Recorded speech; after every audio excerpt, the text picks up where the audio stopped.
Halo, Assalamualaikum warahmatullahi wabarakatuh.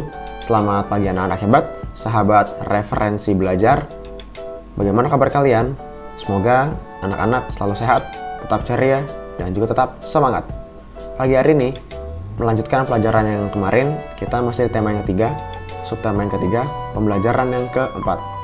Namun anak-anak, sebelum memulai materi pada pagi hari ini, ada baiknya kita semua berdoa terlebih dahulu ya, agar materi yang Bapak sampaikan dapat mudah anak-anak pahami.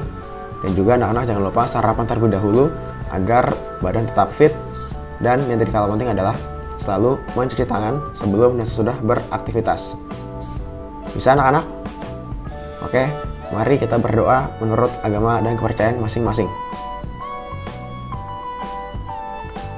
Selesai. Langsung saja, mari kita mulai.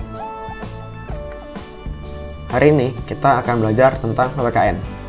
KD 3.2 pengetahuan, yaitu mengidentifikasi pelaksanaan kewajiban dan hak sebagai warga masyarakat dalam kehidupan sehari-hari.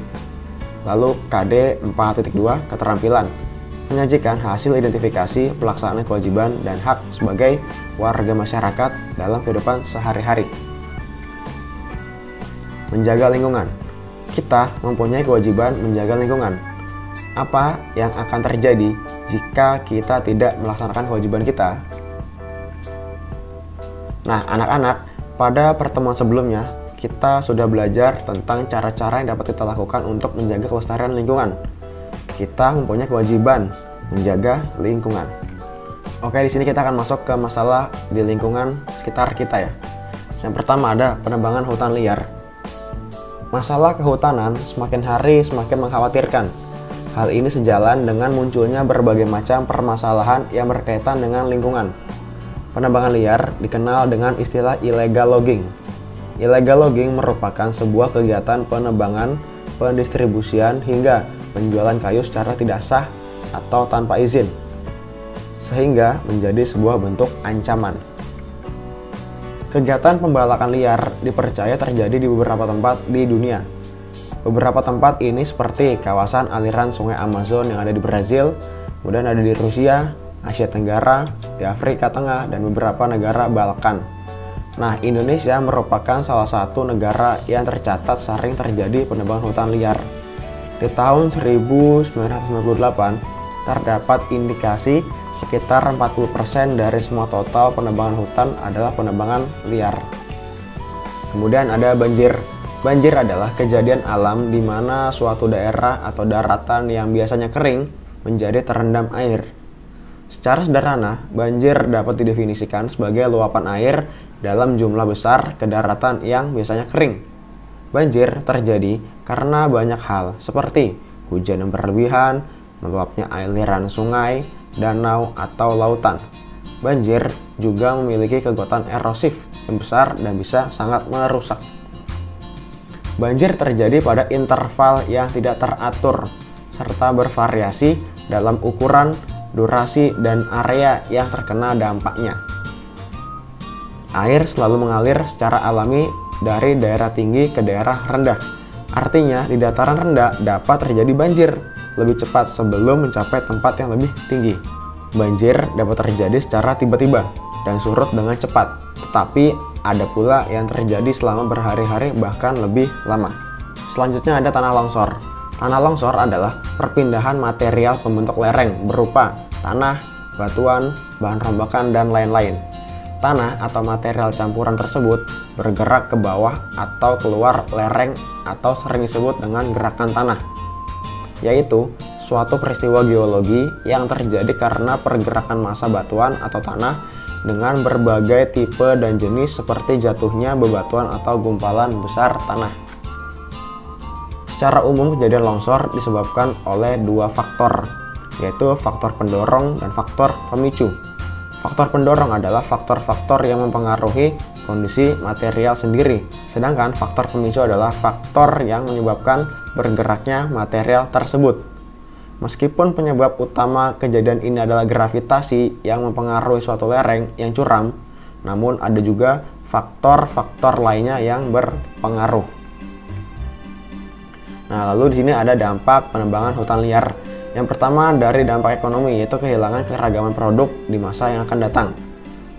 Lalu ada anomali atau keanehan ya, anomali lingkungan. Hal ini menjadi ancaman dari proses deindustrialisasi kehutanan. Lalu ada kerugian, kelestarian alam tidak lagi terjaga. Secara tidak langsung juga berperan dalam menambah masalah lingkungan seperti pemanasan global dan semisalnya. Yang keempat, ketidakseimbangan. Ketidakseimbangan hutan akibat penebangan liar ini akan menurunkan kemampuan hutan sebagai produsen oksigen. Ya, jadi tumbuhan itu memproduksi oksigen, penahan air dan sebagainya, sehingga akan mampu memicu banyak masalah lingkungan dan juga bencana alam. Kemudian ada dampak dari banjir. Yang pertama, dampak ekonomi. Selama terjadi banjir, terutama banjir bandang, jalan-jalan, jembatan, pertanian, rumah dan mobil hancur. Orang menjadi tunawisma ya, atau orang yang tidak memiliki tempat tinggal. Lalu ada dampak banjir, yaitu dari lingkungan. Lingkungan juga terkena dampak negatif ketika banjir terjadi. Bahan kimia dan zat berbahaya biasanya berakhir di air dan mencemari badan air yang akhirnya banjir. Ya, lalu ada manusia dan hewan. Banyak orang dan hewan tewas dalam banjir bandang. Selain itu, banyak yang terluka dan kehilangan tempat tinggal. Pasokan air dan listrik terganggu, sehingga berdampak pada aktivitas kehidupan manusia. Yang keempat, ada dampak banjir, yaitu penyakit. Selain itu, ini adalah dampak yang paling sangat sering terjadi ya. Banjir membawa banyak penyakit dan infeksi, termasuk demam, wabah pneumonia, dermatopatia dan disentri dan lain-lain sebagainya. Kemudian ada dampak tanah longsor. Yang pertama pasti dampak penyakit ya. Di sini ada kesakitan primer atau langsung terjadi pada saat setelah longsor, seperti penyakit fisik dan psikis ya, dan lain-lainnya. Kemudian ada kesakitan sekunder atau bertahap nih. Jadi karena sanitasi lingkungan buruk, kekurangan makanan dan lain-lain, akhirnya penyakitnya bukannya sembuh malah makin memburuk. Kemudian ada tingginya kematian. Kematian juga dibagi menjadi dua, yaitu kematian langsung akibat tertimbun tanah, atau juga kematian yang berangsur akibat penyelamatannya yang terlambat ya, seperti kekurangan darah, kekurangan obat-obatan, dan lain-lain. Lalu yang ketiga, kesehatan lingkungan. Posko penampungan tidak lagi memenuhi syarat seperti air bersih, tempat pembuangan tinja, dan urin yang tidak memenuhi syarat juga. Pembuangan sampah, tenda penampungan yang padat, dan lain sebagainya. Apalagi sekarang musim COVID ya. Kita tidak boleh yang namanya berdekat-dekatan dengan orang manapun, harus berjarak. Kalau tenda penampungan saja padat, akan terjadi penularan yang lebih mengerikan lagi. Kemudian terakhir ada kekurangan supply ya. Di sini kekurangan supply makanan dan obat-obatan kemungkinan akan menyebabkan kekurangan gizi, infeksi, wabah yang berangsur-angsur semakin memburuk ya. Ini seperti poin yang pertama dan kedua. Jadi ada yang primer, ada yang sekunder. Jadi ada yang langsung dan ada juga yang bertahap.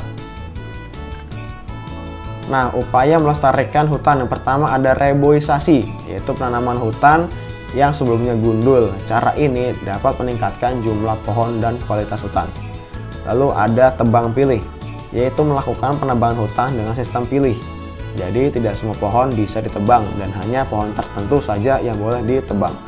Lalu sanksi nih, memberikan sanksi dan penegakan hukum yang berat bagi mereka yang melanggar hukum terkait dengan pengelolaan hutan. Kemudian di sini ada upaya mencegah banjir. Yang pertama yaitu sampah ya.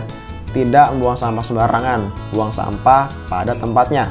Kurangi penggunaan barang-barang yang sulit diurai tanah ya, seperti yang pernah kita bahas kemarin tentang jenis-jenis sampah. Ada sampah organik, sampah anorganik, dan sampah B3. Lalu membersihkan gorong-gorong dengan sistem gotong royong. Saluran lancar akan membuat air mengalir dan tidak menggenang. Yang ketiga, pohon. Nah, ini sama seperti reboisasi ya. Pohon akan menancapkan akarnya ke dalam tanah. Lubang yang dihasilkan akar tersebut menjadi jalur bagi air untuk masuk ke dalam tanah lebih jauh. Yang terakhir, upaya mencegah tanah longsor. Yang pertama, rumah. Melarang pembangunan rumah pada lokasi yang rawan longsor, terutama pada lereng dan kaki bukit. Kemudian tanah, memperkuat kestabilan tanah dengan pohon-pohon yang akarnya dapat mengikat tanah secara kuat. Dan terakhir tembok, pembangunan tembok-tembok penahan untuk memperkuat lereng pada lokasi rawan yang longsor. Oke, kemudian kerjakan ya latihan di bawah ini. Perhatikan gambar di bawah ini. Apa penyebab hal di atas? Dampak bagi lingkungan adalah, kemudian dampak bagi masyarakat adalah, lalu tulis saranmu supaya hal ini tidak terjadi bersama dengan tugas berikutnya ini. Seperti nih, sekarang amatilah lingkunganmu. Tulislah fakta-fakta yang kamu temui mengenai kesadaran masyarakat menjaga lingkungan. Kamu bisa melakukan wawancara kepada ketua RT atau warga di lingkunganmu ataupun juga orang tuamu ya. Tulislah fakta-fakta yang kamu temukan pada kolom berikut ini. Sama seperti yang tadi, nanti tugas kalian kerjakan di buku latihan kalian. Lalu tugas kalian foto tersebut diupload ke Google Classroom. Oke. Baik, cukup sekian anak-anak. Kurang lebihnya materi pada pagi hari ini. Jangan lupa ya, selalu ucapkan kepada orang tua kalian, ayah dan ibu atau saudara kalian yang telah membantu kalian dalam pembelajaran jarak jauh pada hari ini. Sampai bertemu lagi di video pembelajaran selanjutnya. Wassalamualaikum warahmatullahi wabarakatuh.